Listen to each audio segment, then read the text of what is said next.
Right now, while you're watching this, there's a very good chance an AI agent is attacking your business. Not a person, a program. And that's not the only thing hitting you. It's hitting 10,000 businesses that look exactly like yours at the same moment, millions of times a day. It never sleeps. It never takes a weekend. It never gets bored, and it never quits early. It just keeps knocking. Every door, every window, every open port, looking for the one that got left unlocked. Now, here's the uncomfortable part. If the only thing standing between that agent and your network is Windows Defender, a basic firewall, you're just not protected. You are now next in line. I am Nick Dreyfus, and this is The Digital Dilemma.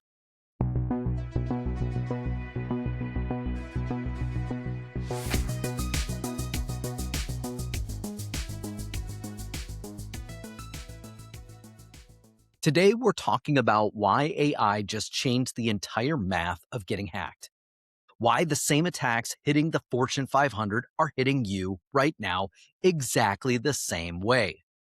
And you are facing them on a fraction of the budget. That doesn't matter if you have 10 employees or 10,000. There is one thing you can do right now. Now, let us get into it. If you're new here, this show exists for one reason. Technology decisions are business decisions, and most owners are making them blind. Fed hype, the spin instead of straight answers. No vendor propaganda, no Silicon Valley bias, just the truth about the risks and decisions that hit your bottom line. And the truth today is the way businesses got attacked even just 2 years ago, it's gone. It used to be that a hacker picked a target, sat down, and went to work on you, one company at a time. That took effort. That meant most small businesses and mid-sized businesses flew under the radar because you weren't worth the manual hours. That world is over. So what I want to walk you through 4 things. What actually changed, why no businesses gets a pass anymore, no matter the size, and what it really costs when this lands. And the one move that takes you off the easy list. Now, here's the new reality. In one sentence, attackers are using AI agents and they can come after millions of businesses at the same time as effectively as they used to come after 15. Now, think about what that means. A hacker no longer has to choose. They build one agent, point it to the internet, and it tries to break into your business and 10,000 businesses just like you. Over and over, around the clock. They're not hunting for the richest target. They're hunting for the easiest one, the path of least resistance. And eventually, if you're soft, they're going to find a way in. Now, let me make this real because I do not want to deal in theory. We do this for prospects all the time. We run a report on the network before they are even a client. And I want to tell you about one of them. We sat down with a company, ran the numbers, and showed them that in the last 24 hours alone, their firewall had been targeted over 10,000 times in 1 week. And it was more than 100,000 attempts. And they had no idea, none. They were stunned because here is the kicker. They already had a managed services company, a top-rated one, a company that had told them to their face that they were running enterprise-grade technology. So we reviewed the actual tools, and what we found is that those tools were no better than commercial grade. Most of them freeware. A couple of them were open source, essentially free to deploy, and that is why they're paying a premium and being told that enterprise is the protection. That is why the attacks were not being stopped, and that is why they kept showing up as a target. And it was not just the firewall. The social engineering emails, the phishing, the fake requests, those had tripled. After we came in and deployed our solutions, in this client's case, those dropped by more than 60% in the first month. 1 month. So when I tell you the easy target gets hit, I'm not guessing. I'm telling you what we see on the reports every single week. Now, here's what most people get wrong. They think it is a small business problem, or they think it's only big company problem. It's neither. Every size is completely exposed just for different reasons. Now, let me break that down.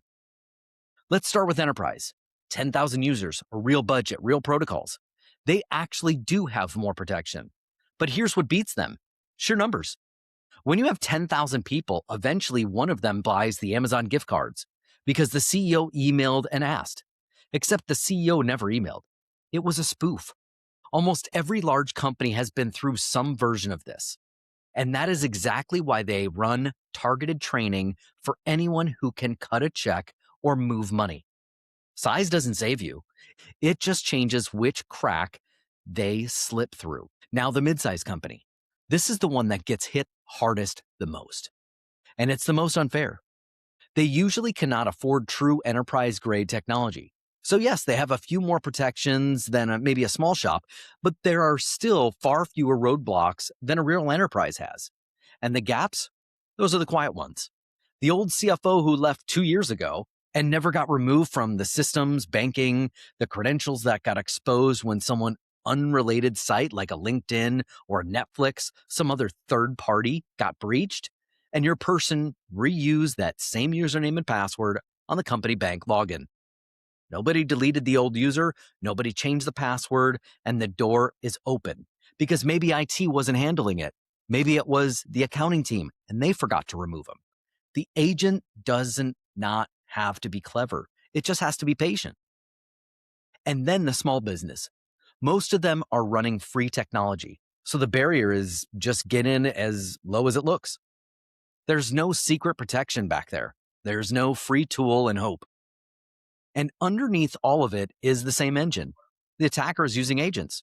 They can target 1 million people at once and just be as effective as they were focused on just one company. So eventually they get in. And these agents are only getting smarter at finding the way to get through. And that's a problem we're all living with right now, no matter the logo on the door.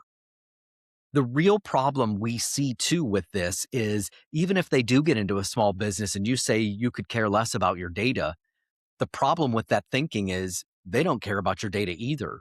What they care about is you're willing to pay for it in order for you to cut invoices.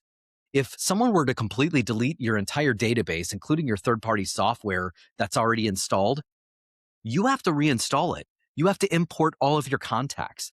Everything either has to be done completely manual. Does your team even know how to do that? Probably not. Let me show you what it looks like when it goes all the way wrong, because the dollars stolen are almost never the real damage. We have an healthcare services organization. When we ran a scan on them, we found that nearly half of their server infrastructure was end of life. Over 20 servers. That means no updates, no patches for years. Microsoft's not patching those machines anymore. So every known way to just get in is sitting there open permanently. And there are agents built specifically to go find those end-of-life servers and get in, elevate their own privileges, and drop ransomware, drop viruses, drop Trojan horses, whatever the case may be. This is exactly what happened. And here's the cost. That client lost over $1 million in reoccurring business from 3 different companies that walked away because they knew of the breach. They were taken down for almost 60 days. And from the day it hit to the day they were fully 100% back up, it was close to 6 months. Now, sit with the next part because this is the trap that most businesses will never see coming. They were trying to remediate through their cyber insurance carrier.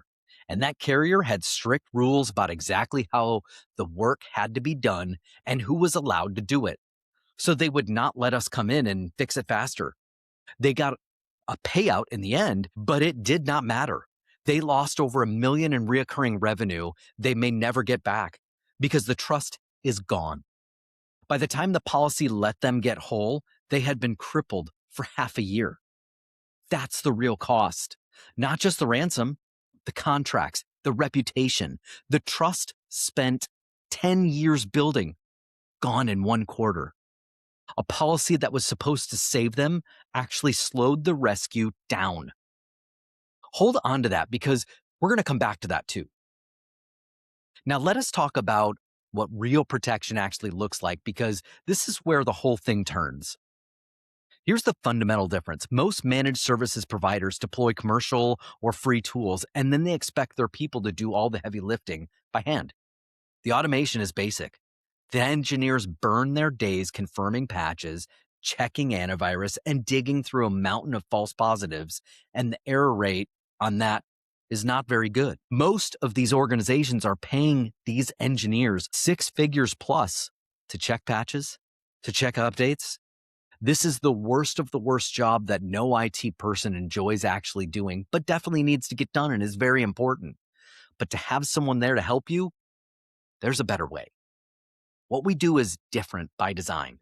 The enterprise partners we deploy come with their own teams who watch these tools live, round the clock, 24/7, 365. A second set of eyes that never sleeps, never takes vacation, and never has a bad Monday. When something real surfaces, they verify it, and they tell us where to look. So our team is not drowning in noise. Our team is free to actually help you. And you feel the difference on the phone because we have a higher tier access to those partners. We get answers while we're still on the line with you instead of opening a ticket and waiting 2 or 3 days to get a response. Our average time to get someone on the phone solved and back to work is about 12 to 20 minutes. That is our number, and it's an industry-leading one. You are not only there to get with enterprise-grade technology behind you. There is a second benefit that nobody talks about because so much of the monitoring is handled by those partner teams. Our people have time to actually learn your business. We get trained on the real applications you run, Sage, QuickBooks, Azure Connections. So when something breaks between those two systems, we already know your infrastructure. We are not meeting it for the first time while you bleed. You are on and off the phone in minutes, not days. This makes your team handle those higher level engineering and IT tasks at a much higher level, much faster. Because when the regular day-to-day technology is taken care of for you, you can focus, you can have your team focus on those higher level tasks.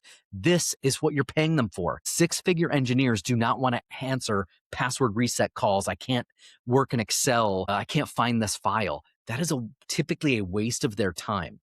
They love to help, and that's great. But let's have them work on the higher level job that they probably enjoy doing, and that really moves the business forward. Now the objections. I hear the same 3 every single time. We're too small to be a target. We can't afford that. And we never have been hit, so why would I pay for it? Yeah, that's fair. Let me answer them the honest way. The answer is the right partner is not only watching your security, we're watching your business because we're proactive instead of buried in busy work. And we get to learn how you operate and find ways for the technology to push you ahead of your competition. Let me give you a real one. We onboarded a financial services company with 42 people. At the time, they were 5th place in their market. In under 2 years, they became the number 1 in their area. Today, they are over 110 people, and they did that in under 2.5 years. The reason is that once the technology was solid, they could stop worrying about and start buying up underperforming locations because they knew they had a system to turn those locations around fast. That's what changes the cost conversation. When you grow, we grow. It's a win for both of us. And here's the part that a CFO needs to hear. As you scale, your cost per employee should go down, not up. Our goal is that every 10 people you add cost, those cost less to bring in than the previous 10. We're on your side to strip out the cost as you scale. This is the opposite of how most people in IT think. Now back to that insurance trap because we built our own answer to it. We work directly with a cyber insurance organization that writes through Lloyd's of London, one of the largest security-backed cyber insurance markets in the world. And because they have reviewed our cybersecurity stack and onboarding policy process and procedure and multi-factor authentication we put in place without slowing your people down, they give our clients a real discount on their coverage. But the discount's not even the important part. The important part is what the policy lets us do. We can move fast. We can quarantine, contain, and stop the spread without that action automatically voiding out your payout. Here's the thing nobody reads until it's too late. In a lot of cyber policies, there's a clause, and it says if any remediation happens before you notify the carrier, they can deny the claim and any remediation involved with it. We see it all the time. That can mean your free antivirus automatically blocked a virus, and now the carrier points to that line and calls it a breach of the agreement.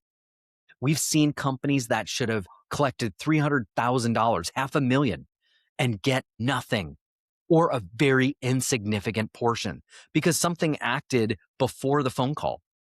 And there's very little you can do after the fact. I will say it plainly. Many of these agreements are written to protect the carrier, not you. Ours is built the other way. It is built so that when you have real enterprise grade protection in place and the risk is already heavily reduced, the policy should actually work for you when you need it. Because with enough volume, something will eventually get through. That is the reality. The question is whether you're financially underwriting it properly and ready, or exposed and hopping. So let me bring this all back to where we started. That AI agent is still out there, hitting 10,000 businesses that look just like yours. Still running around the clock, still looking for easy. You're not going to make yourself impossible to attack. Nobody can promise you that. And anyone who does is selling you something. But you do not need to be impossible. You just need to be hard enough that the agent gives up on you and moves to the next door down. That is the entire game. Be the harder target. And here's your one move this week. We will run that same report on your network, the real one, the one that shows you how many times you were actually targeted in the last 24 hours and whether the tools you are paying for are enterprise grade or just inexpensive. No spin, just the numbers. The link to book is in the description below. Because at the end of the day, this is the whole idea behind what we do. Your team focuses on growth. Our team makes that happen. I am Nick Dreyfus. This has been The Digital Dilemma. I'll see you in the next one. Have a great day.